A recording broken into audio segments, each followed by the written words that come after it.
आ जाइए जी। डिस्चार्ज और termination of contract से हम लोगों को स्टार्ट करना है। लास्ट क्लास में हम लोगों ने quasi contracts, contingent contracts already cover कर लिए थे। अगर आपने प्रीवियस क्लासेस नहीं देखी है तो उन्हें देखिए, बिना ये वाली क्लास देखने का कोई यूज़ नहीं है। लो है, कंटिन्यूटी में चलता है।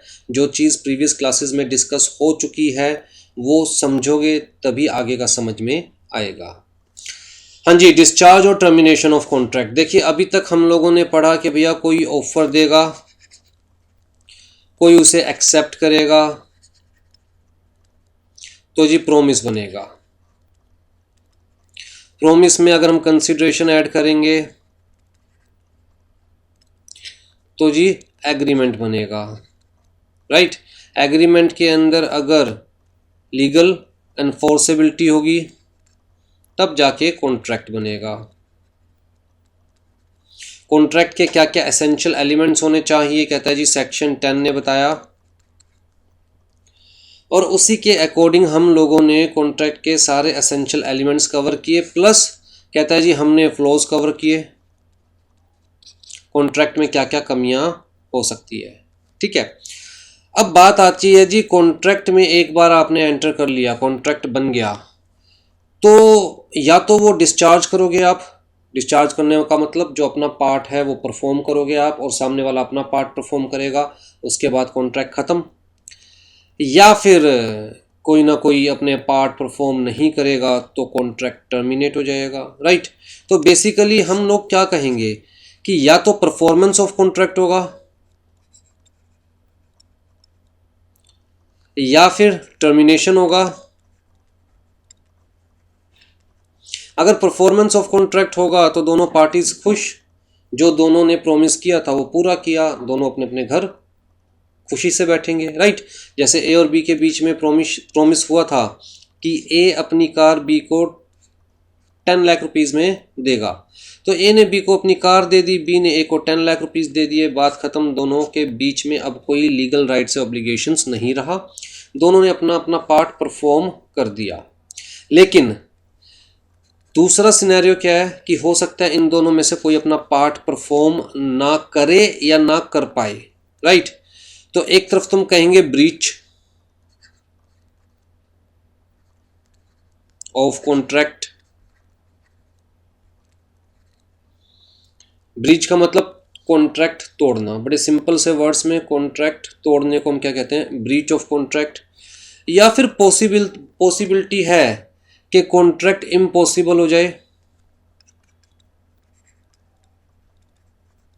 कॉन्ट्रैक्ट इम्पॉसिबल हो जाए, कॉन्ट्रैक्ट फ्रस्ट्रेट हो जाए।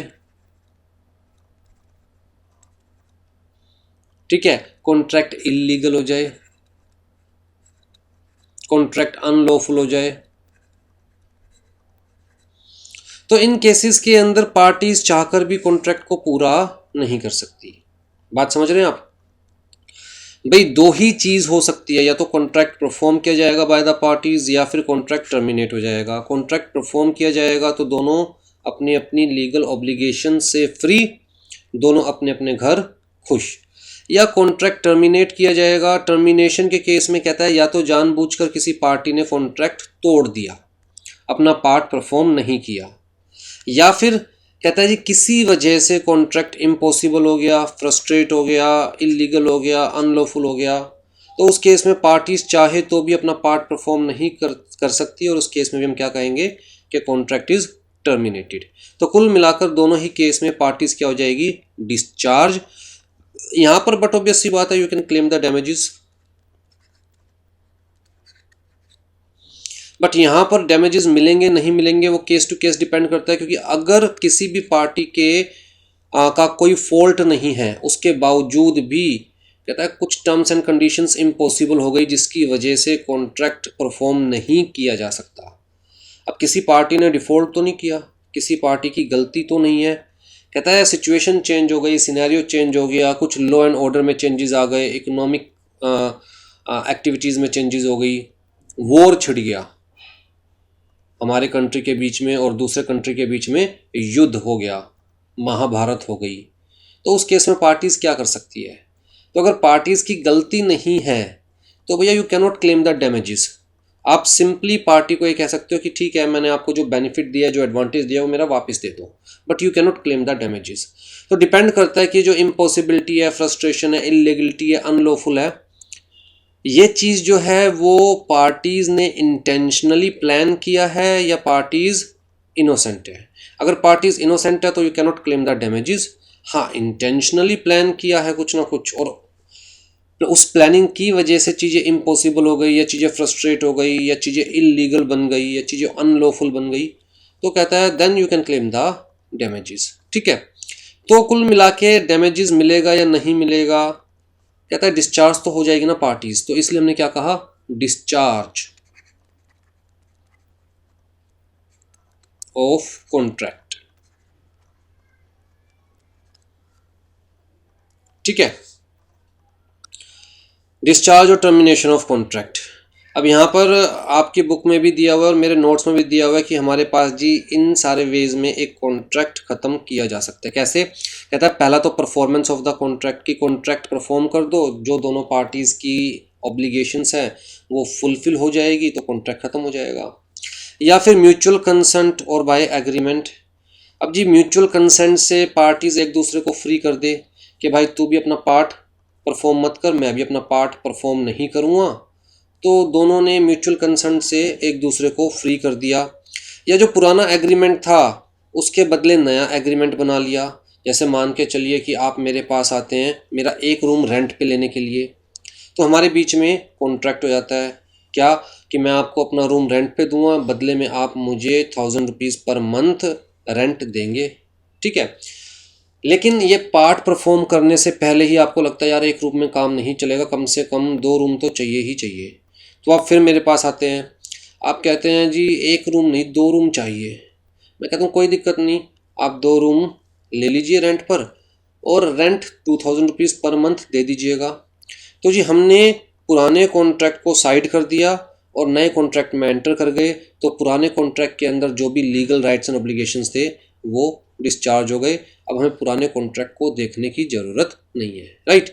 तो म्यूचुअल कंसेंट और बाय एग्रीमेंट। या फिर टाइम ही लैप्स हो गया, जो टाइम दिया गया था कॉन्ट्रैक्ट को परफॉर्म करने का, अपना पार्ट परफॉर्म करने का, वो टाइम ख़त्म हो गया, तो भैया ठीक है फिर कोर्ट में मिलेंगे, राइट। ऑपरेशन ऑफ लॉ की वजह से कॉन्ट्रैक्ट कहता है जी टर्मिनेट हो गया या डिस्चार्ज हो गया। Impossibility of performance, breach of contract. अब जी मेनली आपकी बुक में लास्ट वाले 2 ही डिस्कस किए हुए हैं, आपका जो रेफरेंस मटेरियल है उसमें डिस्चार्ज बाय इम्पॉसिबिलिटी और फ्रस्ट्रेशन या फिर ब्रीच ऑफ कॉन्ट्रैक्ट, ये 2 ही डिस्कस किए हुए हैं। तो सबसे पहले मैं आपकी बुक का ही कंटेंट एक बार कवर कर लेता हूँ ताकि बुक का तो एटलीस्ट 100% कंटेंट कवर हो, और उसके बाद फिर मैं अपने नोट्स में से आपको चीज़ें दिखाऊंगा। हाँ जी, डिस्चार्ज बाय इम्पॉसिबिलिटी और फ्रस्ट्रेशन। फ्रस्ट्रेशन का मतलब क्या है? कहता है कोई भी ऐसा इवेंट हो गया जिसकी वजह से एक पार्टी चाहकर भी अपना पार्ट परफॉर्म नहीं कर पा रही, तो हम कहते हैं जी वो पार्टी फ्रस्ट्रेट हो गई है। या हम ये कह सकते हैं कि पूरा कॉन्ट्रैक्ट ही फ्रस्ट्रेट हो गया है क्योंकि हम चाहकर भी पार्ट परफॉर्म नहीं कर सकते, अपने प्रोमिसेस पूरे नहीं कर सकते। ठीक है, तो इम्पॉसिबिलिटी मे बी कहता है जी जनरल और मे बी लीगल। ऐसा भी हो सकता है ना कि चीज़ें जो पहले लीगल थी बाद में इलीगल हो गई, तो अब उसे किया नहीं जा सकता, इम्पॉसिबल हो गया, राइट। या फिर मैं कहूँगा कि भाई जनरल इम्पॉसिबिलिटी हो गई, जो पहले चीज़ पॉसिबल थी अब वो पॉसिबल नहीं हो पा रही। ठीक है, तो in India the doctrine of frustration is primarily, मतलब कहाँ पर दिया हुआ है, सेक्शन 32 में, section 56 of the contract act. Court usually gives relief on the ground of subsequent impossibility when it finds that the whole purpose or the basis of the contract was frustrated by the intrusion or occurrence of an event that was not contemplated by the parties। तो जिस पूरी line का बड़ा simple सा मतलब है कि court parties को कहता है रिलीफ प्रोवाइड कर सकती है अगर कोर्ट को लगे कि जो इम्पॉसिबिलिटी जनरेट हुई है, अक्कर हुई है, वो पार्टीज़ की इंटेंशन की वजह से नहीं हुई। जो इवेंट है जिसने चीज़ों को इम्पॉसिबल बना दिया, that was not contemplated by the parties, मतलब पार्टीज़ ने वो प्लान नहीं किया इवेंट, जो वो इवेंट था वो पार्टीज़ के हाथों से बाहर था, पार्टीज़ चाहकर भी उस इवेंट को कंट्रोल नहीं कर सकती थी, और इस वजह से कॉन्ट्रैक्ट क्या हो गया, फ़िलहाल फ्रस्ट्रेट हो गया। जैसे मान के चलिए कि मैंने आपके साथ कॉन्ट्रैक्ट किया कि मैं आपको अपना घर सेल करूँगा, और वॉर की सिचुएशन हो गई, इमरजेंसी की सिचुएशन हो गई, उस टाइम पे गवर्नमेंट ने कहा कि भैया कोई भी कॉन्ट्रैक्ट इस टाइम पे वैलिड नहीं होंगे, तो मेरे हाथ में नहीं था ना आपके हाथ में था। इमरजेंसी की सिचुएशन में ना कुछ मेरे हाथ में था ना आपके हाथ में था, गवर्नमेंट ने जो ऑर्डर दिया हमें मानना पड़ेगा। तो उस केस में मेरे और आपके बीच में जो कॉन्ट्रैक्ट था वो क्या हो गया, फ्रस्ट्रेट हो गया, इम्पॉसिबल हो गया, हम चाहकर भी वो पार्ट परफॉर्म नहीं कर सकते, राइट। लेकिन जहाँ कोर्ट को लगता है नहीं बेटा, चीज़ों को जानबूझकर ऐसे प्लान किया गया है कि भैया एक पार्टी ने स्पेसिफिकली इम्पॉसिबिलिटी को प्लान किया है कि यार सामने वाला अपना पार्ट परफॉर्म ना कर पाए तो मुझे भी अपना पार्ट परफॉर्म नहीं करना पड़ेगा, या सामने वाला अपना पार्ट परफॉर्म ना कर पाए तो भैया मैं उससे डैमेजेस क्लेम कर सकता हूँ। जैसे कि मान के चलिए मैं आपको अपना घर सेल करना चाहता हूँ, आपने मुझसे कॉन्ट्रैक्ट किया, आप परचेज करना चाहते हैं, मैं सेल करना चाहता हूँ, ठीक है। तो जी अब होता क्या है कि आप मुझे अर्नेस्ट मनी देंगे। अर्नेस्ट मनी का मतलब एडवांस, जिसे हम बड़ी लोकल लैंग्वेज में ब्याना बोलते हैं, ठीक। आप मुझे ब्याना देंगे और टाइम पीरियड होता है कि लेट्स से 3 मंथ्स के अंदर अंदर मैं आपके नाम पे रजिस्ट्री करवा दूंगा। अगर मैं 3 मंथ्स में आपके नाम पर रजिस्ट्री नहीं करवा पाया तो जी मैं आपको दुगना ब्याना वापस दूंगा, 2 टाइम्स, राइट। तो मैं बात कर रहा हूँ अर्नेस्ट मनी की।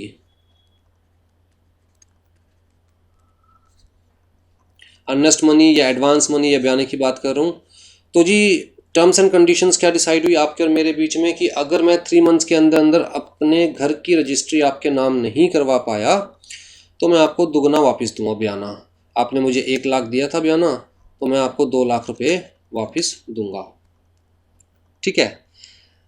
और आप चाहते ही ये थे कि मैं अपना घर आपके नाम ना करवा पाऊँ, रजिस्टर ना करवा पाऊँ, और आपको कितना पैसा वापस मिल जाए, 2 लाख। मतलब 1 लाख रुपए देकर 3 महीने बाद कितना वापस मिल जाए, 2 लाख। तो आपने जानबूझकर चीज़ों को ऐसे प्लान किया कि ये मेरा जो परफॉर्मेंस है वो इम्पॉसिबल हो जाए। जैसे कि मान के चलते मेरे घर पे लोन था और वो लोन पहले मुझे उतारना था, तभी तो मैं घर आपके नाम पे रजिस्टर करवा पाऊँगा, राइट। आपने वो लोन के जो पेपर्स हैं वो पूरे ही नहीं होने दिए बैंक के साथ मिलकर, और मैं आखिरी टाइम तक भी लोन अपना पे ऑफ नहीं कर पाया, या फिर पेपर्स अपने डिस्चार्ज नहीं करवा पाया बैंक से, जिसकी वजह से मैं 3 महीने के अंदर अंदर घर अब आपके नाम नहीं करवा पाया। तो ये आपका प्लान्ड था कि कुछ ऐसा इवेंट हो which will make my performance impossible. अगर मैं कोर्ट में चीज़ शो कर दूंगा तो उस केस के अंदर फिर कोर्ट आपसे डैमेजेस पे करने के लिए बोलेगी मुझे, ठीक है। तो कहता है कोर्ट रिलीव तब करेगी पार्टीज को जब कोर्ट को लगेगा कि जो इवेंट हुआ है जिसकी वजह से चीज़ें फ्रस्ट्रेट हो गई, इम्पॉसिबल हो गई, that event was not contemplated, that event was not planned by the parties.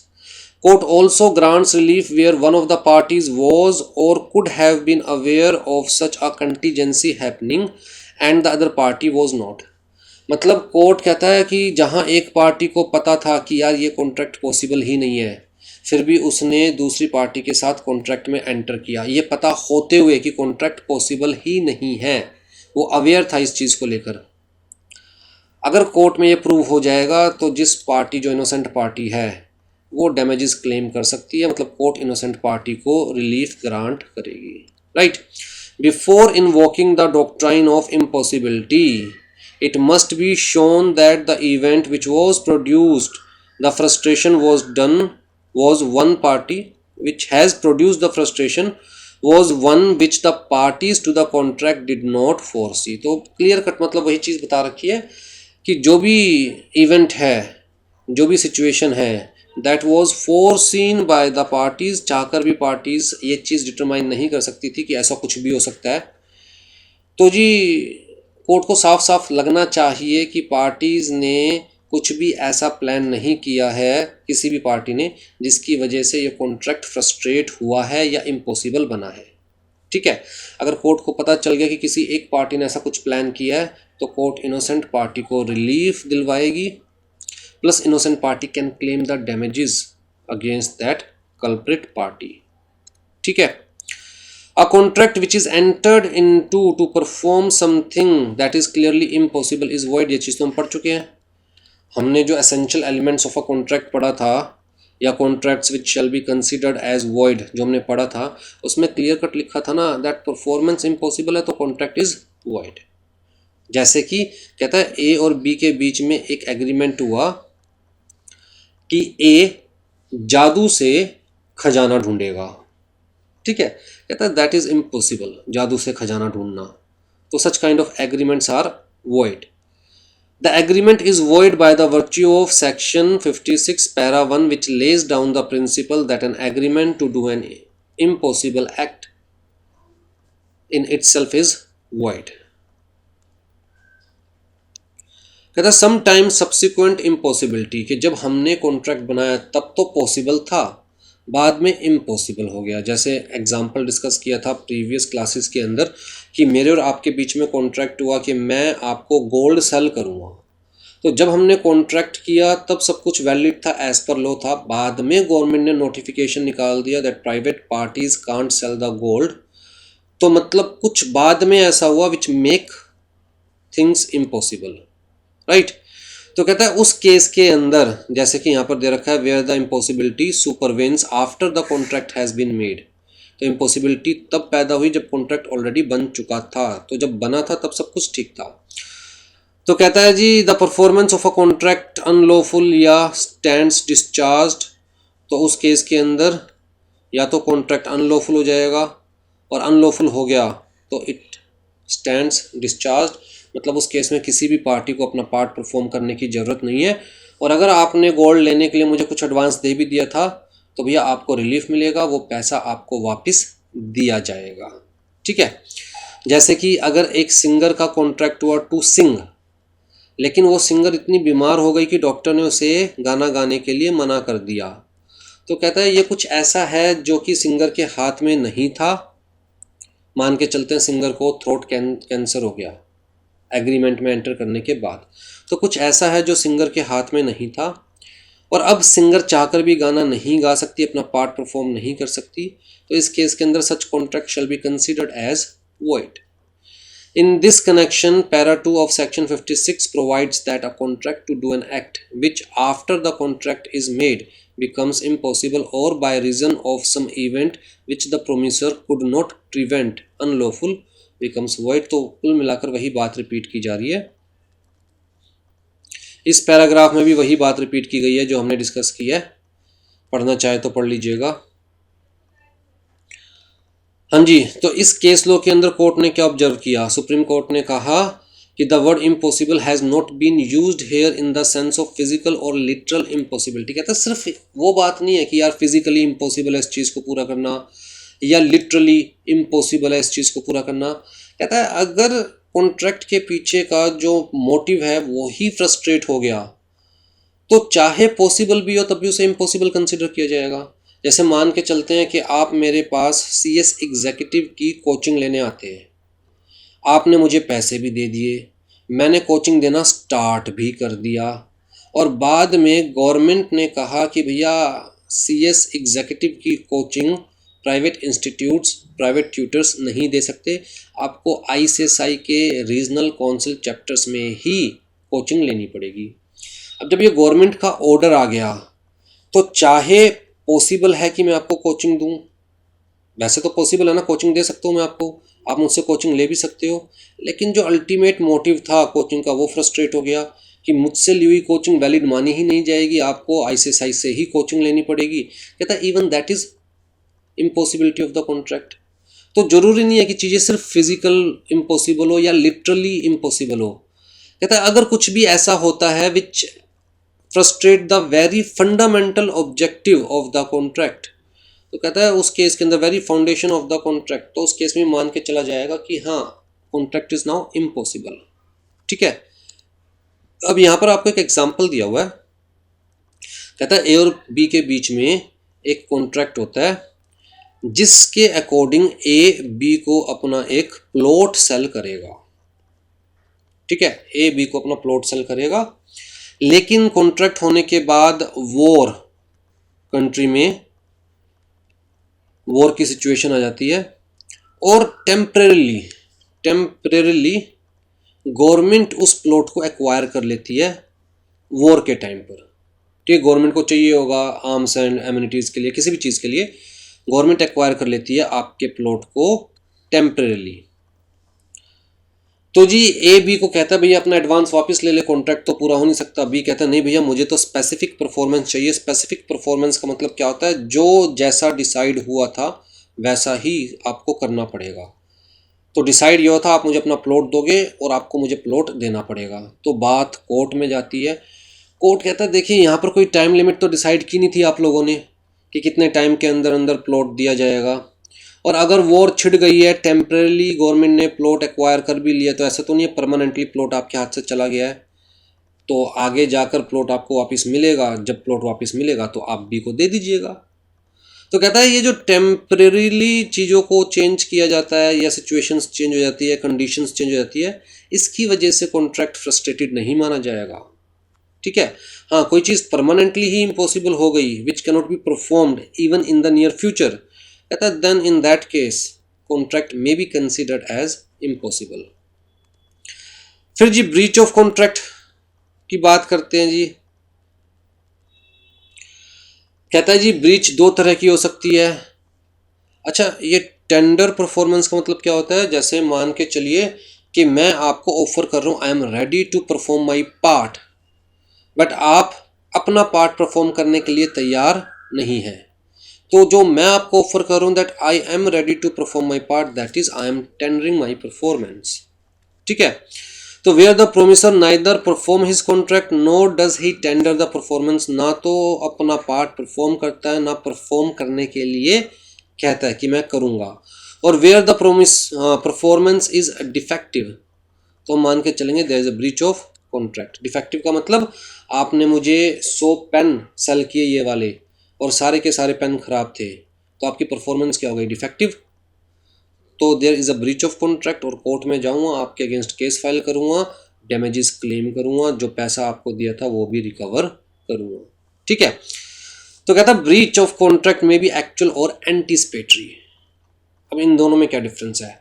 Actual का मतलब क्या हुआ कि मान के चलिए मेरे और आपके बीच में कॉन्ट्रैक्ट होता है, गोल्ड का एग्जांपल लेते हैं, ए और बी के बीच में कॉन्ट्रैक्ट होता है कि ए बी को गोल्ड देगा 1 kg। ठीक है, कितने रुपए में देगा, बदले में बी ए को देगा लेट्स से 40 लाख रुपीज। तो कॉन्ट्रैक्ट हो गया, डेट बताई गई कॉन्ट्रैक्ट की, जब कॉन्ट्रैक्ट बना वो ये वाली डेट थी, मान के चलते हैं जी 3 मई 2020। लेकिन परफॉर्मेंस कब तक करनी थी, इन्हें कहा भाई खड़े पाव तो दे नहीं सकता, आगे से अरेंज करना पड़ेगा। इवन ज्वेलर के पास भी 1 किलो हो सकता है खड़े पाव गोल्ड ना पाए, आगे से मंगाना पड़ेगा। तो इन्हें कहा ठीक है मैं आपको गोल्ड प्रोवाइड करवा दूंगा 8 मई 2020 तक। ठीक है जी। अब जी ए ने बी को 40 लाख रुपए में 1 किलो गोल्ड सेल कर दिया। ए को लग रहा था यार मार्केट आजकल में थोड़ी और नीचे जाएगी, मतलब एट प्रेजेंट अगर ए मार्केट से परचेज करता गोल्ड तो हो सकता है उसे 39.5 लाख में वो गोल्ड मिलता, और बी को वो 40 लाख में बेच चुका है तो उसे 50,000 का प्रॉफिट होता। पर ए को लगा यार 6 या 7 के आसपास, लेट से 6 मई के आसपास थोड़ा सा और गोल्ड का रेट नीचे जाएगा और 39 लाख में मैं ये 1 kg गोल्ड परचेज कर पाऊंगा, मेरा प्रॉफिट इंक्रीज हो जाएगा। ठीक है, तो ए ने 6 मई तक गोल्ड परचेज नहीं किया बी को देने के लिए। ए ने इस चक्कर में कि नीचे जाएगा रेट गोल्ड परचेज ही नहीं किया बी को देने के लिए, और जी नीचे जाने की बजाय रेट ऊपर जाता जा रहा है और रेट हो गया है 40.5 लाख। अब ए को ये पता है कि बेटा 40.5 लाख में परचेज करके 40 लाख में सामने दिया हुआ है, 50,000 का घाटा होगा। तो ए ने यहीं पर ही मना कर दिया भैया मैं कॉन्ट्रैक्ट अपना पार्ट परफॉर्म नहीं कर सकता। 5th या 6th को ही मना कर दिया कि मैं अपना पार्ट परफॉर्म नहीं कर सकता। तो एडवांस में मना करने को हम क्या बोलेंगे, एंटीसिपेटरी ब्रीच। टाइम था अपना पार्ट परफॉर्म करने के लिए 8 मई तक, ये चाहता तो अपना पार्ट परफॉर्म कर सकता था, लेकिन इसने यहीं पर ही मना कर दिया। लेट्स से 5 मई को ही मना कर दिया कि बेटा मैं अपना पार्ट परफॉर्म नहीं कर सकता। अब जी बी के पास दो ऑप्शन है। बी चाहे तो इसी डेट पर कॉन्ट्रैक्ट को ब्रीच्ड मान ले, और बी चाहे तो जो डेट फाइनल हुई थी उस डेट तक वेट करे। दोबारा से रिपीट कर रहा हूं, बी चाहे तो जिस डेट पर 5 मई पर ए ने मना किया उसी डेट पर कॉन्ट्रैक्ट को ब्रीच्ड कंसीडर कर ले, कॉन्ट्रैक्ट को टूटा हुआ कंसीडर कर ले। और भैया 5 मई को ही कॉन्ट्रैक्ट को टूटा हुआ कंसीडर कर लिया तो बेटा 5 मई को ही कोर्ट में चला गया। बी ने ए को कह दिया ठीक है, आपकी तरफ से परफॉर्मेंस आपने डिनाई कर दिया है, तो मैं आपके अगेंस्ट डैमेजेस के लिए क्लेम फाइल करूंगा। सेम डे 5 मई को ही बी चाहे तो कॉन्ट्रैक्ट को टूटा हुआ मान सकता है, या चाहे तो बी कह सकता है कोई नहीं, सोच लो समझ लो, 8 तारीख तक अभी आपके पास टाइम है, अगर मौका लगे तो आप पार्ट परफॉर्म कर दीजिएगा अपना, वरना मैं 8 तारीख को कोर्ट में जाऊंगा। ठीक है। अब अगर बी ने फर्स्ट ऑप्शन अपनाया कि जी 5 तारीख को ही कॉन्ट्रैक्ट ब्रीच्ड कंसीडर कर लिया, तो बात खत्म हो गई, अब तो कोर्ट में मुलाकात होगी। लेकिन अगर बी ने सेकंड ऑप्शन अपनाया कि नहीं जी मैं तो अभी कॉन्ट्रैक्ट को लाइव रखूंगा, I will keep the contract alive, 8 तारीख तक की हमारी बात हुई थी, मैं मान के चलूंगा 8 तारीख तक आपके पास टाइम है, आप चाहे तो पार्ट परफॉर्म कर लीजिएगा। ठीक है। तो जी अपने लिए तो इन्होंने कॉन्ट्रैक्ट को जिंदा रखा, ए के लिए भी कॉन्ट्रैक्ट जिंदा है, ए के लिए भी कॉन्ट्रैक्ट जिंदा है, मतलब ए भी चाहे तो 8 तारीख तक अपना पार्ट परफॉर्म कर सकता है। अब यहाँ एक और केस बनता है, क्या? अगर मान के चलो 7 तारीख को गवर्नमेंट का नोटिफिकेशन आ गया that private parties can not cell gold, तो जी ए फ्री हो गया 7 तारीख को, मतलब अब ए को कोई डैमेजेस भी देने की जरूरत नहीं है, क्योंकि कॉन्ट्रैक्ट क्या हो गया अब इम्पॉसिबल। तो जी कॉन्ट्रैक्ट को अलाइव रखने का बेनिफिट भी हो सकता है बी को, नुकसान भी हो सकता है, दोनों ही हो सकते हैं। ठीक है भाई, अगर मान के चलो 7 तारीख को गवर्नमेंट का नोटिफिकेशन आ गया, बी ने डिसाइड किया 5 तारीख को, जब ए ने कहा कि मैं अपना पार्ट परफॉर्म नहीं कर पाऊंगा, बी ने डिसाइड किया कोई नहीं मैं 8 तारीख तक वेट करूंगा। 7 तारीख को नोटिफिकेशन आ गया गवर्नमेंट का कि private parties can't sell gold, तो ए अपने आप ही क्या हो गया डिस्चार्ज। अब भी ए के अगेंस्ट कोर्ट में भी नहीं जा सकता, क्योंकि गवर्नमेंट के नोटिफिकेशन ने ए को डिस्चार्ज कर दिया। कॉन्ट्रैक्ट क्या बन गया इम्पॉसिबल, कॉन्ट्रैक्ट क्या बन गया इम्पॉसिबल, राइट। तो यहाँ पर बी को नुकसान हो गया, अगर वो 5 तारीख को ही कोर्ट में चला जाता तो डैमेजेस क्लेम कर पाता। कितना? कहता है जी 40 लाख में मैंने मांगा था ए से, इस वक्त रेट है 45.5 लाख रुपए, तो 50,000 का डैमेजेस दिलवाओ मुझे। अब 7 तारीख को चाहे रेट 41 लाख था, लेकिन बी कोर्ट तो नहीं जा सकता अब, क्यों? क्योंकि गवर्नमेंट की नोटिफिकेशन की वजह से ए क्या हो गया डिस्चार्ज हो गया अपने पार्ट से। ए कहेगा जी मैं तो परफॉर्म करना चाहता हूं पर गवर्नमेंट ने मना कर दिया, तो ए क्या हो गया डिस्चार्ज हो गया। अब बी को कोई डैमेज नहीं मिलेगा, या हो सकता है ये वाला केस ना हो और बी 8 तारीख तक वेट करे। 8 तारीख को लेट्स से गोल्ड का रेट था 41.5 लाख, तो बी अगर 6 तारीख को केस फाइल करता है या 5 तारीख को केस फाइल करता है तो उसको बेनिफिट होता है सिर्फ 50,000 डैमेजेस का। अब ये 8 तारीख को केस फाइल कर रहा है तो उसको बेनिफिट हो रहा है 1.5 लाख रुपए के डैमेजेस का। तो ये तो देखिए depending upon case to case, situation to situation है। मेरा बताने का मतलब ये था कि अगर बी कॉन्ट्रैक्ट को अलाइव रखता है in case of anticipatory breach of contract, कहता है जी मैं till date of performance alive रखूंगा कॉन्ट्रैक्ट को, तो बी को बेनिफिट भी हो सकता है नुकसान भी हो सकता है, राइट। तो सिर्फ अपने लिए ही कॉन्ट्रैक्ट अलाइव नहीं रख रहा, अगर वो कॉन्ट्रैक्ट अलाइव रख रहा है फिर दोनों पार्टीज के लिए कॉन्ट्रैक्ट अलाइव है। अगर ए चाहे तो उस केस में 8 तारीख तक अपना परफॉर्मेंस दे सकता है। ठीक है, यही बात आपकी बुक में भी समझाई हुई है। देखिए, where the promiser neither performs his contract nor does he tender performance, or where the performance is defective there is a breach of contract। Tender performance का मतलब समझ में आ गया ना, कि मैं आपको ऑफर कर रहा हूं that I am ready to perform my part. The breach of contract may be actual or anticipatory. The actual breach may take place either at the time of performance is due or when actually performing the contract। तो actual breach का मतलब तो क्या है, 8 तारीख तक की wait की जाएगी। 8 तारीख को बी कह रहा है, ए कह रहा है भैया मैं गोल्ड नहीं दे सकता, this is actual breach of contract. Anticipatory जो एडवांस में means the breach before the time for the performance has arrived.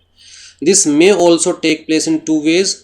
तो जो 2 रास्ते मैंने बताए बी के पास है, by the promisor doing an act which make the performance of his promise impossible, या by the promisor in some way to show that his intention is not to perform the contract. चलिए यहाँ तक तो ठीक है। कहता है breach of contract में occur before the time for the performance is due.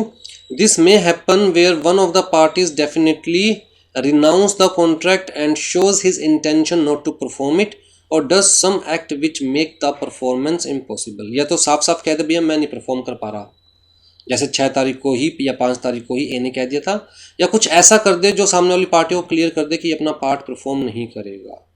ठीक है। The other party on such a breach being committed has right of action for the damages.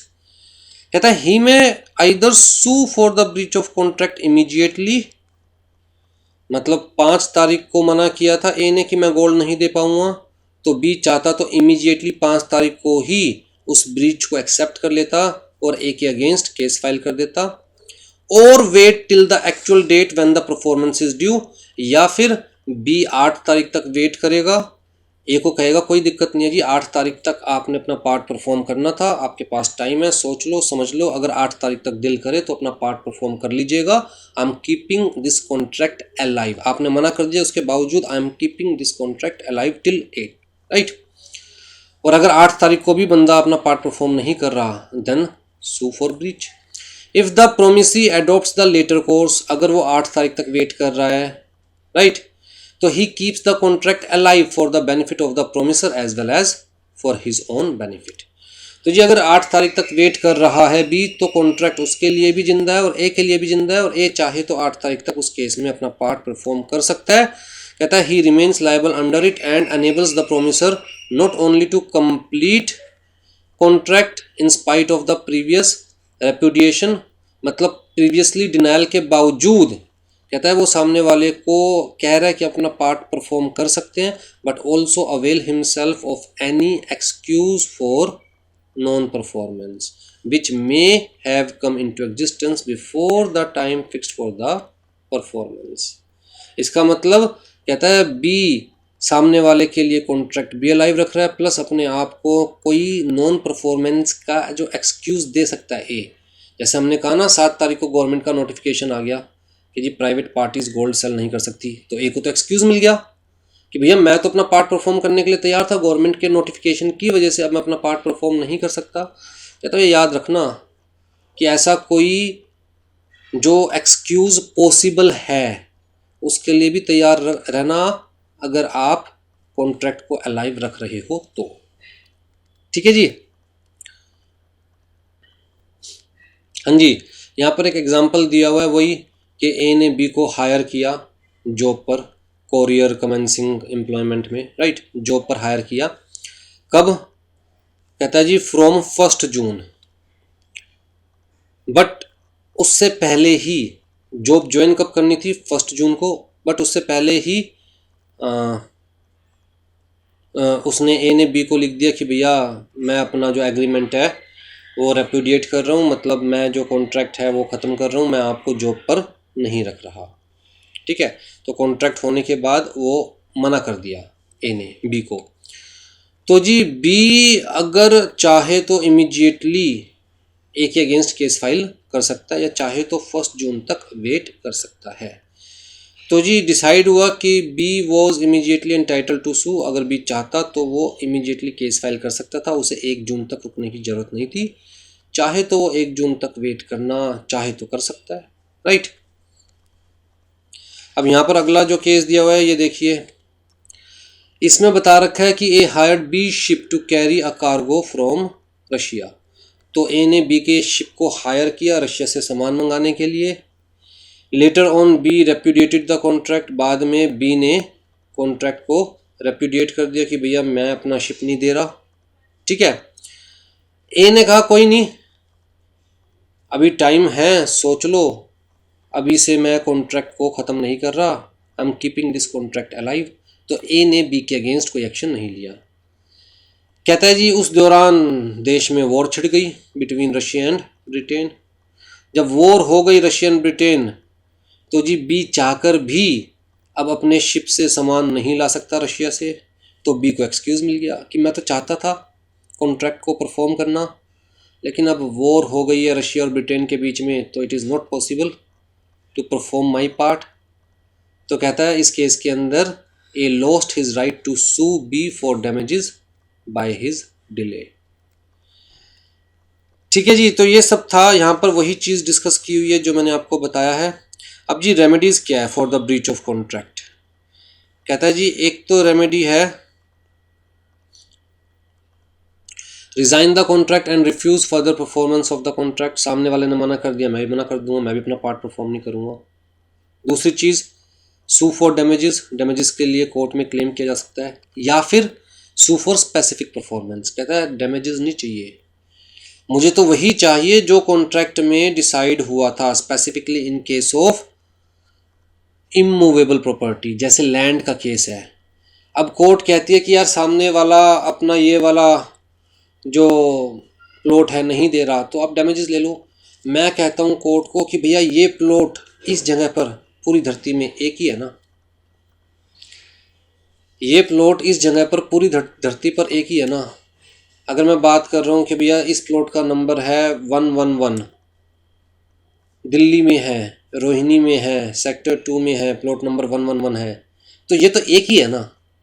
अब मुझे ये नंबर की वजह से प्लॉट पसंद आया था जिसकी वजह से मैंने कॉन्ट्रैक्ट किया था, तो डैमेजेस से मुझे वो शांति नहीं मिलेगी, मुझे तो ये प्लॉट ही चाहिए। तो this is called sue for specific performance कि I don't need damages, I want the other party to perform his part as agreed by us. ठीक है। सू फॉर इंजेक्शन, इंजेक्शन का मतलब क्या, दूसरी वाली पार्टी को रोकिए करने से। तो जैसे मेरे और आपके बीच में कॉन्ट्रैक्ट हुआ कि जब तक मेरी कंसर्न नहीं होगी आप सेकंड मंजिल नहीं बनाएंगे, साथ साथ हमारा घर था, तो मैंने आपको कहा कि भैया अगर आप सेकंड मंजिल बना लेंगे तो यार हवा पानी धूप सब रुक जाएगा। तो मेरे और आपके बीच में कॉन्ट्रैक्ट हुआ कि जब तक मेरी कंसर्न नहीं होगी आप सेकंड मंजिल नहीं बनाएंगे। आपने फिर भी बनाना शुरू कर दिया, तो आपने अपना पार्ट अपना प्रॉमिस तोड़ दिया, तो मैं आपके अगेंस्ट कोर्ट में जा सकता हूँ फॉर इंजंक्शन ऑर्डर। इंजंक्शन का मतलब कि कोर्ट आपको कहेगी रुक जाइए, वो मत कीजिए जो आप नहीं कर सकते as per the contract, right. तो I can sue for the injunction to restrain the breach of the negative term, नहीं करने वाली टर्म के लिए, ठीक। या फिर सू ऑन क्वांटम मेरिट। अब क्वांटम मेरिट क्या होता है वो भी हम देखेंगे। तो जी 5 आपके पास ऑप्शंस है कि पहली चीज़ तो सामने वाला अपना पार्ट परफॉर्म नहीं कर रहा, आप भी मत कीजिए। दूसरी चीज़ आप उसके अगेंस्ट कोर्ट में जा सकते हैं, कोर्ट में जाकर डैमेजेस के लिए भी क्लेम फाइल कर सकते हैं, या फिर स्पेसिफिक परफॉर्मेंस के लिए भी क्लेम फाइल कर सकते हैं, या फिर अगर कोई नेगेटिव टर्म है, सामने वाले ने कुछ ना करने के लिए कहा था और अब वो कर रहा है, तो उसे करने से रोकने के लिए भी कोर्ट में इंजंक्शन ऑर्डर के लिए जा सकते हैं। प्लस कहता है क्वांटम मेरिट के बेसिस पर भी केस फाइल कर सकते हैं। आ जाओ जी, यहाँ तक ही आपका दिया हुआ है। अब मैं अपने नोट से दिखाता हूँ आपको ताकि चीज़ें ज़्यादा क्लियर हो। तो जैसे आपकी बुक में दिया हुआ था यहाँ पर भी लिखा हुआ है कि डिस्चार्ज कैसे होगा, आइदर बाय द परफॉर्मेंस और बाय म्यूचुअल कंसेंट और एग्रीमेंट और by lapse of time, by operation of law, by impossibility of performance और बाय ब्रीच ऑफ कॉन्ट्रैक्ट। ठीक है। वैसे तो हम लोग ये सारी चीज़ें भी डीपली समझाते थे, बट आपके स्टडी मैट में नहीं है, आपके रेफरेंस मटेरियल में नहीं है, तो मैंने वो हटा दिया है। जिन लोगों को मैं पहले ही नोट शेयर कर चुका हूँ उनके पास वो पार्ट भी होगा, राइट। अब आ जाओ जी, डिस्चार्ज बाय इम्पॉसिबिलिटी और फ्रस्ट्रेशन सेक्शन 56, ये आपकी बुक से हम पूरा कवर कर चुके हैं, लेकिन यहाँ पर आपको ये समझने की ज़रूरत है कि जी देखिए जो इम्पॉसिबिलिटी होती है that may be supervening impossibility और सुपरवेनिंग इलीगलिटी। मतलब यह तो चीज़ें इम्पॉसिबल हो गई जिसमें ना प्रोमिसर का कोई फॉल्ट था ना प्रोमिसर का कोई फॉल्ट था, इलीगल नहीं हुई चीज़ें इम्पॉसिबल हो गई या चीज़ें इलीगल हो गई। जैसे कोर्ट गोल्ड वाले केस में हमने कहा कि गवर्नमेंट ने नोटिफिकेशन निकाल दिया that private sale of gold is illegal, तो क्या हो गया, सुपरवेनिंग इलीगलिटी। ठीक है। कहता है लेकिन इन केसेस के अंदर सुपरवेनिंग इम्पॉसिबिलिटी कंसीडर नहीं की जाएगी। ये बेसिकली केसेस मैं आपको बताना चाह रहा था एमसीक्यू के पॉइंट ऑफ व्यू से। कहता है ए और बी के बीच में अगर कोई कॉन्ट्रैक्ट होता है तो बी सिर्फ इस वजह से पीछे नहीं हट सकता, या बी सिर्फ इस वजह से, ये नहीं कह सकता कि ये तो इम्पॉसिबल है। किस वजह से? कि it is very difficult to perform, कि यार ये तो बड़ा ही डिफ़िकल्ट है, इसको मैं परफॉर्म नहीं कर पाऊँगा। कहता है भैया ये तो आपको तब देखना था ना जब कॉन्ट्रैक्ट में एंटर किया था कि डिफ़िकल्ट है या आसान है। जैसे मान के चलो कि मैंने 2 लेबर हायर करी कि भाई मेरे घर से एक अलमीरा आपको फर्स्ट फ्लोर से सेकंड फ्लोर पर शिफ्ट करनी है। तो उन्होंने जब अलमीरा देखी तो उन्होंने कहा ठीक है जी हम 1000 रुपये लेंगे। लेकिन जब वो शिफ्ट करने लगे तो उन्हें लगा यार भारी है, तो वो ये नहीं कह सकते यार ये तो इम्पॉसिबल है या डिफ़िकल्ट है शिफ्ट करना, 1000 में काम नहीं चलेगा, 1500 रुपये देने पड़ेंगे। कहता है सिर्फ the mere fact that performance is more difficult और expensive than the parties anticipated does not discharge the duty to perform. ठीक है। अब आप मेरे पास आते हैं जी मुझे CS एग्जीक्यूटिव की या CS एग्जीक्यूटिव एंट्रेंस टेस्ट की कोचिंग चाहिए। मैं कहता हूँ ठीक है 2000 रुपये लूँगा। मुझे लग रहा था कि यार नियरली 100 क्लासेस में सारा सिलेबस कवर हो जाएगा, बट जब मैंने पढ़ाना शुरू किया तो पता चला 100 क्लासेस में तो 50% भी सिलेबस कवर नहीं हुआ।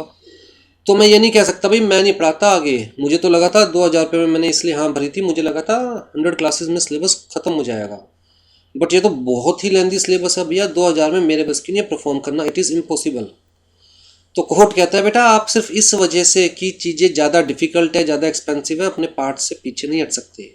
पहले शुरुआत में ही सोच समझ कर कोर्ट करते अपना प्रोमिस। या कमर्शियल इम्पॉसिबिलिटी, सामने वाले से एग्रीमेंट करके आप ये नहीं कह सकते यार मुझे तो कुछ बच नहीं रहा, या जितना मैंने सोचा था मुझे उतना नहीं बच रहा, या यार मार्केट बहुत तेज हो गई है। कहता वो आपकी दिक्कत है। अगर आपने सामने वाले को कोई चीज़ 100 रुपये में देने का प्रॉमिस किया तो आपको 100 रुपये में ही देना पड़ेगा, चाहे मार्केट से आपको 101 में लेना पड़े। ठीक है। तो commercial impossibilities are not the impossibilities in the eyes of law. फिर जी स्ट्राइक आउट्स, लॉकआउट्स, कहता है जी ये सिविल डिस्टर्बेंस, इसकी वजह से आप अपना पार्ट से पीछे नहीं हट सकते। ठीक। रोइट्स वगैरह हो गया। कहता है ये टेम्परेरी जो चीज़ें होती है इसकी वजह से आप पीछे नहीं हट सकते अपने पार्ट से। जब ये चीज़ें ख़त्म हो जाएगी तो आपको अपना पार्ट तो परफॉर्म करना ही पड़ेगा, या फिर आपके जो एग्रीमेंट है उसमें एक क्लोज होना चाहिए कि in case of strikes, lockouts या civil disturbance parties are free to avoid the contract, या तो ये क्लोज होना चाहिए आपके कॉन्ट्रैक्ट में, अदरवाइज आप पीछे नहीं हट सकते सिर्फ इन चीज़ों की वजह से जो कि टेम्परेरी नेचर की है, हफ्ते 2 हफ्ते, महीने 2 महीने में जो कि ठीक हो जाएगी। ठीक है जी। अगर हम बात करें इंग्लैंड लॉ की तो इंडिया में तो देखिए हमने कहा सुपरवेनिंग इम्पॉसिबिलिटी हो सकती है या सुपरवेनिंग इलीगलिटी हो सकती है। इंग्लिश लॉ के अंदर इन दोनों को ही एक ही टर्म से डिनोट किया गया, फ्रस्ट्रेशन ऑफ द कॉन्ट्रैक्ट। आ जाओ जी डिस्चार्ज बाय द ब्रीच, इस केस के अंदर हम ये सारी चीजें डिस्कस कर चुके हैं।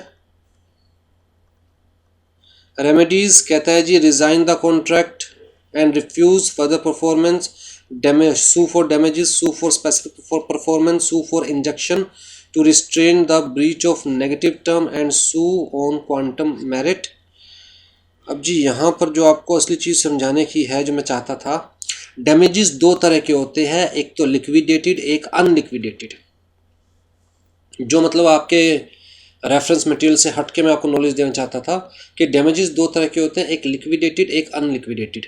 लिक्विडेटेड जहां हमें पता है कि सामने वाले को कितना डैमेज पे करना है। अनलिक्विडेटेड जहां हमें नहीं पता कि सामने वाले को कितना डैमेज पे करना है, तो इस केस में कोर्ट विल डिसाइड। मैं आपके साथ एक कॉन्ट्रैक्ट करता हूं जहां पर टर्म्स एंड कंडीशंस में क्लियर कट लिखा हुआ है कि अगर कोई भी पार्टी अपने पार्ट से पीछे हटती है, अपना पार्ट परफॉर्म नहीं करती, तो वो दूसरी पार्टी को डैमेजेस के तौर पे 1 लाख रुपए देगी। तो इसका मतलब क्लियर है कि डैमेजेस कितने पे करने पड़ेंगे। Such kind of damage is liquidated. तो where the contracting parties agree in advance, पहले से ही पता है the amount payable in the event of breach, such damages are liquidated. लेकिन जहां पर नहीं पता पहले से, डिपेंड करता है जिस वक्त ब्रीच हुआ उस वक्त क्या कंडीशंस थी, तो कोर्ट डिसाइड करेगी कितना डैमेज मिलना चाहिए। तो उस टाइप के डैमेजेस को हम बोलते हैं अनलिक्विडेटेड डैमेजेस। अब अनलिक्विडेटेड डैमेजेस भी दो तरह के होते हैं, इनफैक्ट 4 तरह के। कहता है जनरल या ऑर्डिनरी डैमेज, स्पेशल डैमेज, या फिर जो एग्जाम्पलरी या पुनिटिव डैमेजेस और नॉमिनल डैमेजेस। ठीक है, इनके बारे में भी थोड़ी सी नॉलेज लीजिए। कहता है जनरल या ऑर्डिनरी डैमेज मतलब पार्टीज को कितनी इंजरी हुई है, कितना सामने वाले का नुकसान हुआ है, वो देखते हुए कोर्ट डिसाइड करते हैं कि कितना डैमेज पे करना है। स्पेशल डैमेज जहां कोर्ट की इंटेंशन है स्पेसिफिकली किसी स्पेशल लॉस को हाईलाइट करने की, राइट। जैसे बड़ी सिंपल सी बात मैं कहता हूँ, मान के चलिए मैं दिल्ली से मुंबई कोरियर भिजवा रहा हूँ। अब जो कोरियर कंपनी है वो मुझे 1000 रुपीज़ चार्ज कर रही है, पैकेट बड़ा था, ठीक है। अब जी अगर 3 दिन का टाइम दिया कोरियर कंपनी ने मुझे कि जी 3 दिन में कोरियर पहुंच जाएगा मुंबई, और किसी वजह से मुंबई कोरियर नहीं पहुंच पाया 3 दिन के अंदर अंदर, और मैं कोर्ट में जाता हूं कोरियर कंपनी के अगेंस्ट केस फाइल करने, तो कोर्ट क्या कहेगी, ऑर्डिनरी डैमेज मुझे दिलवाएगी।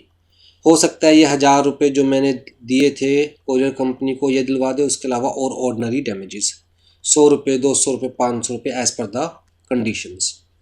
लेकिन अगर मैं कोरियर कंपनी को कहता हूँ कि भैया इसके अंदर मेरे एग्जामिनेशन फॉर्म है, इस पार्सल में मेरे एग्जामिनेशन फॉर्म है जो कि 3 दिन के अंदर अंदर मुंबई पहुंचना चाहिए, वरना मैं इस बार एग्जाम्स नहीं दे पाऊंगा और मेरे 6 मंथ्स खराब हो जाएंगे। और इस कंडीशन पर कोरियर कंपनी मुझसे वो कोरियर लेती है, और कोरियर कंपनी कहती है जी वैसे तो 1000 रुपये लगते हैं, लेकिन आपके केस में 1000 रुपये हम एक्स्ट्रा लेंगे, क्योंकि यहाँ पर स्पेशल इंस्ट्रक्शंस हम लोग फॉलो करेंगे कि एट एनी कॉस्ट 3 दिन के अंदर अंदर आपका कोरियर मुंबई पहुंच जाए, राइट। लेकिन फिर भी अगर कोरियर कंपनी नहीं पहुंचा पाती मेरा कोरियर मुंबई 3 दिन के अंदर अंदर, तो सिर्फ ये जो नॉर्मल डैमेजेस हैं ये नहीं, बल्कि मैं कोर्ट में जाकर स्पेशल डैमेजेस डिमांड कर सकता हूँ कि इनकी वजह से मेरे 6 महीने खराब हो गए, 6 मंथ्स मेरे वेस्ट हो गए, राइट। तो such kind of damages are called special damages. लेकिन ये तभी पॉसिबल है जब आप सामने वाले को क्लियर कट वो स्पेशल सिचुएशन बता दो, और सामने वाला उस स्पेशल सिचुएशन को हैंडल करने के लिए कुछ एक्स्ट्रा ले रहा है, कंसिडरेशन ले रहा है, तभी स्पेशल डैमेजेस पॉसिबल है, अदरवाइज पॉसिबल नहीं है। फिर जी एग्जाम्पलरी डैमेजेस, जहां कोर्ट समाज की नज़रों में, सोसाइटी की नज़रों में एग्जाम्पल सेट करना चाहती है। कोर्ट ये शो करना चाहती है कि बेटा अगर किसी ने ऐसी गलती करी तो उसे भी इतने हैवी डैमेजेस पे करने पड़ेंगे, जैसे कि breach of the promise to marry. भाई ए ने बी से वादा किया शादी करने का, बी ने अपनी तरफ से सारी तैयारी कर ली, रिश्तेदारों को नोत लिया, कार्ड छप गए, दुनिया में बात फैल गई, और अब ए कह रहा है यार मेरा मूड नहीं कर रहा, ए कह रहा है मेरा मूड नहीं कर रहा। तो जो उस केस के अंदर special damages, exemplary damages, where damages are awarded to punish the defendant. वैसे तो कॉन्ट्रैक्ट एक्ट के अंदर देखो, कॉन्ट्रैक्ट एक्ट बड़ा सिंपल सा एक्ट है। कॉन्ट्रैक्ट एक्ट कहता है कि अगर कॉन्ट्रैक्ट बनने से पहले दोनों की पोजीशन ये थी, और कॉन्ट्रैक्ट ब्रीच होने के बाद एक की पोजीशन ये रहेगी, दूसरे की पोजीशन ये हो गई, तो भैया ये जो आपको एक्स्ट्रा एडवांटेज मिला है वो डैमेज के तौर पर दूसरी पार्टी को दीजिए, ठीक है। मतलब कुल मिलाकर अगर आपकी पोजीशन डाउन हुई है due to breach of contract, तो बस आपकी पोजीशन को रिकवर करना मेन मोटिव है। कॉन्ट्रैक्ट एक्ट का किसी को पनिश करना मेन मोटिव नहीं है। लेकिन इस केस में कोर्ट जो अवार्ड देती है, कोर्ट जो क्लेम देती है, that is to punish the defendant, जैसे कि breach of promise to marry, wrongful dishonour of customers cheque by the banker. अब मान के चलिए कि मैं आपसे कोई सर्विसेज लेता हूँ, सोसाइटी का एक रिस्पेक्टेबल सिटीज़न हूँ मैं, नागरिक हूँ मैं, मैं आपको 1,000 रुपये का चेक देता हूँ, शो ये करता हूँ मैं करोड़पति हूँ, और मेरा 1,000 का चेक बाउंस हो जाता है। किसकी गलती से? बैंकर की गलती से। अकाउंट में पैसे थे लेकिन बैंकर की गलती से 1,000 रुपये का चेक बाउंस हो जाता है, तो मेरे तो इज्जत के फलूदे हो गए ना आपकी नज़रों में, राइट। तो ऐसे केसेस के अंदर जहां कोर्ट चाहता है कि कोई और ऐसी गलती ना करे, तो उस टाइप के डैमेजेस को कहते हैं एग्जाम्पलरी डैमेजेस। नॉमिनल डैमेजेस, जहां कोर्ट को लगता है यार एक्चुअल में डैमेजेस देने वाली सिचुएशन तो नहीं है, पर सामने वाले के साथ गलत तो कुछ हुआ है। जहां कोर्ट को लगता है सामने वाले के साथ यार गलत तो हुआ है, बट डैमेजेस क्या दे इस केस के अंदर, तो कोर्ट अपनी मर्यादा रखने के लिए, सोसाइटी में मैसेज देने के लिए, देखो हमने फिर भी पनिश किया है, सामने वाले के ऊपर फाइन लगाया है, तो नॉमिनल डैमेजेस लगा देती है 50 पैसे, 25 पैसे, 1 रुपया, 5 रुपये, 10 रुपये। तो इस टाइप के जो डैमेजेस होते हैं वो नॉमिनल डैमेजेस कंसीडर किए जाते हैं, ठीक है। क्वांटम मेरिट, क्वांटम मेरिट का मतलब क्या है? कहता है जितना किया कम से कम उतना तो दो,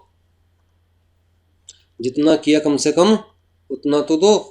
मान के चलते हैं ए और बी के बीच में कॉन्ट्रैक्ट होता है, ये बी है, ये है जी कंस्ट्रक्टर, ठेकेदार है भाई साहब, और ये जो ठेकेदार भाई साहब है ये एक बिल्डिंग बना रहे हैं 4 मंजिली, 1 2 3 4 मंजिली बिल्डिंग बना रहे हैं। अब जी यहाँ पर ए ने बी को कहा कितने टाइम में बन जाएगी, बी ने कहा 1 साल में। ए ने कहा अगर 1 साल में नहीं बनी तो फिर मैं आपसे अपना कॉन्ट्रैक्ट वापस ले लूँगा। बी ने कहा ठीक है। अब जी 1 साल तक सिर्फ 3 ही मंजिलें बनी थी, चौथी मंजिल नहीं बनी, तो ए ने बी से कॉन्ट्रैक्ट वापस ले लिया। लेकिन ऐसा थोड़ी ना है कि बी के जो ये पैसे लग चुके 3 मंजिल बनाने में ये भी नहीं मिलेंगे, ये तो दो, आगे का मत दीजिएगा, कॉन्ट्रैक्ट मुझे पूरा करने का मौका भी मत दीजिएगा, चौथा फ्लोर किसी और को बनाने दीजिए, बट जो मैं बना चुका उसके तो पैसे दो। That is quantum merit. As much as earned और reasonable remuneration. It is used where a person claims reasonable remuneration for the services rendered by him when there was no express promise to pay the definite remuneration. Thus, law implies reasonable compensation for the services rendered by a party if there are circumstances showing that these are to be paid for. दिए जाने चाहिए, ठीक है।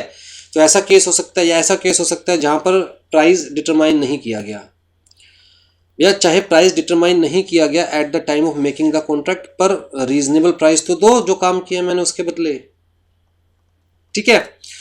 तो where one party who has performed part of his contract, जैसे यहां 3 मंजिलें बना चुका था B, is prevented by the other from completing it, तो जी B may sue on quantum meruit for the value of what he has done, ठीक है।